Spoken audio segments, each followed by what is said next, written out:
آج جو ہم لوگوں نے آیت پڑھی ہے اس کے اندر پوائنٹ آف عمل میں 3 پوائنٹس میں آپ لوگوں کو بتانے لگی ہوں.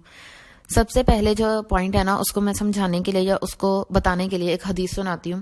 کہ ایک دفعہ اللہ کے نبی صلی اللہ علیہ وآلہ وسلم نے کہا کہ میں تم لوگوں کو ایسے شخص کے بارے میں نہ بتاؤں جو جنت میں جانے والا ہے یا جنتی شخص کے بارے میں. اور پھر نا ایک شخص سامنے سے گزرے اور اللہ کے نبی نے کہا کہ یہ شخص جو ہے نا یہ جنت میں جانے والا ہے, مطلب جنتی ہے. تو حضرت عمر یا غالباً حضرت ابو بکر ان دونوں میں سے کوئی ایک تھے, انہیں اس بات کا بہت تجسس ہوا کہ آخر یہ بندہ کیا عمل کرتا کہ وہ جنت میں جانے والا, اور اللہ کے نبی نے ہمیں دنیا میں ہی بتا دیا. تو انہوں نے نا اس کے ساتھ رہنے کا ارادہ کیا اور وہ 1 دن 2 دن رہے, لیکن انہیں نا کوئی بھی خاص کوئی عمل ایسا نظر نہیں آیا, کوئی خاص کوئی ایکشن اس کے نہیں تھے جس سے انہیں اندازہ ہو کہ اچھا یہ کام ہو سکتا ہے جس سے وہ جنت میں جائے. پھر آخرکار انہوں نے نا پوچھ ہی لیا اس شخص سے کہ تم آخر ایسا کیا عمل کرتے ہو کہ اللہ کے نبی نے تمہارے بارے میں یہ کہا ہے. تو اس نے کہا کہ میں جب بھی رات کو سونے لگتا ہوں نا, مطلب اس نے پہلے یہ کہا کہ میں ایسا سچ تو کوئی خاص عمل نہیں کرتا, بس یہ ہے کہ جب بھی میں رات کو سونے لگتا ہوں نا تو میں اپنے دماغ میں ہر انسان کو لے کر آتا ہوں جس سے میرے اختلافات چل رہے ہیں, یا کبھی کسی نے مجھے برا بھلا کہا ہو یا گالی گلوچ کی ہو یا لڑائی جھگڑا کیا کچھ بھی, تو میں اس انسان کو نا رات کو سونے سے پہلے دل سے بالکل معاف کر دیتا ہوں. اور میں اللہ تعالیٰ سے معافی مانگ لیتا ہوں کہ اگر میری وجہ سے کسی کا دل دکھا ہے یا میری وجہ سے کبھی بھی کسی کو تکلیف پہنچی ہے نا تو اللہ تعالیٰ مجھے اس کے لیے معاف کر دے, اور بس یہ کر کے میں سو جاتا ہوں. اور یہی وہ عمل تھا جس نے اس کو جنتی بنایا تھا. تو سب سے پہلا جو پوائنٹ آف عمل ہے نا ہمارے لیے وہ یہ ہے کہ جب بھی رات کو سونے کے لیے میں نے ابھی تک جو ہم لوگوں نے پڑھا ہے اور اس میں جتنے بھی پوائنٹ آف عمل ہم نے نکالے تھے اس میں ایک تو یہ تھا رات کو سونے سے پہلے کہ آپ لوگ ایٹ لیسٹ 10 ٹائمس پہلا کلمہ پڑھ کے سویا کریں. اور دوسری چیز میں نے کہی تھی کہ 5 منٹس تک, ایٹ لیسٹ 5 منٹس تک سارے دن پہ ضرور غور و فکر کیا کریں کہ آج کے سارے دن میں کتنے پازیٹیو کام کیا اور کتنے نیگیٹو کیے ہیں اور اپنی لائف میں کیا چینج لے کر آنا ہے. اور اب جو 3rd پوائنٹ ہے نا رات کے لیے وہ یہ ہے کہ رات کو سونے سے پہلے اپنے ذہن میں ہر اس انسان کو لے کر آئیں جس سے آپ کے اختلافات چل رہے ہیں, چاہے وہ چھوٹی چیز ہے یا بڑی چیز ہے, چاہے وہ آپ کے بہت کلوز ریلیشنز ہیں, آپ کے فرینڈز ہیں, اگر آپ ٹیچرز کے بارے میں بھی کوئی برا گمان رکھتے ہیں یا کسی ٹیچر کے بارے میں بھی کوئی نیگیٹو پوائنٹس ہیں, کوئی نیبرز کے بارے میں کچھ بھی کوئی بھی ہے, بس اس کو ذہن میں لے کر آئیں اور اللہ کی رضا کے لیے اس انسان کو معاف کر دیں. ٹھیک ہے, اس انسان کو معاف کر دیں. اور دوسری چیز اسی میں جو آتی ہے, ایک تو یہ کہ آپ دوسرے بندے کو معاف کریں اور ایک خود بھی معافی مانگنے کی عادت ڈالیں. کوئی چھوٹی سی بھی غلطی ہو جائے نا اس پہ بھی اس سے معافی مانگ لیں.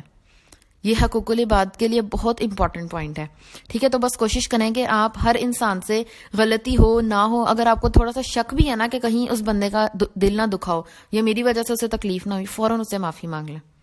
ٹھیک ہے, ایک پوائنٹ یہ. دوسرا پوائنٹ یہ کہ اللہ کے نبی نے نا بتایا کہ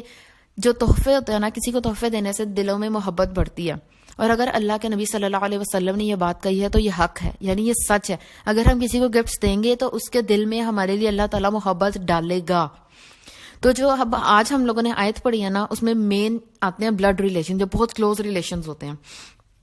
تو آپ لوگ ایک یہ پوائنٹ آف عمل ایڈ کریں کہ آپ لوگوں نے اپنے پیرنٹس کو, اپنے بہن بھائیوں کو, اگر کوئی میرڈ ہے تو وہ اپنے ہسبینڈ کو, اور اگر کسی کے بچے ہیں تو وہ اپنے بچوں کو, جو بہت کلوز بالکل فیملی ہوتی ہے نا ان لوگوں کو گفٹس دینے کی کوشش کریں. کوئی بھی چھوٹی سی چیز, کچھ بھی, اگر آپ کو لگتا ہے نا کہ میری بہن کو اس چیز کی ضرورت ہے یا میرے بھائی کو اس چیز کی ضرورت ہے یا اسے یہ چیز پسند ہے, تو آپ کوشش کریں کہ اپنی پاکٹ منی میں سے, اپنی سیلری میں سے پیسے بچائیں اور اس کو وہ گفٹ دیں. اس سے کیا ہوگا, آپ خود دیکھیں گے کہ اس کے اندر نا, اس کے دل میں آپ کے لیے آٹومیٹیکلی, اور اس کو جتانے کے لیے یا اس پہ کوئی احسان کرنے کے لیے نہیں, یا اس لیے نہیں کہ وہ ان ریزلٹ آپ مجھے بھی کچھ دے, یہ بالکل بھی نیت نہیں ہونی چاہیے. نیت ہونی چاہیے خالصتاً اللہ کی رضا.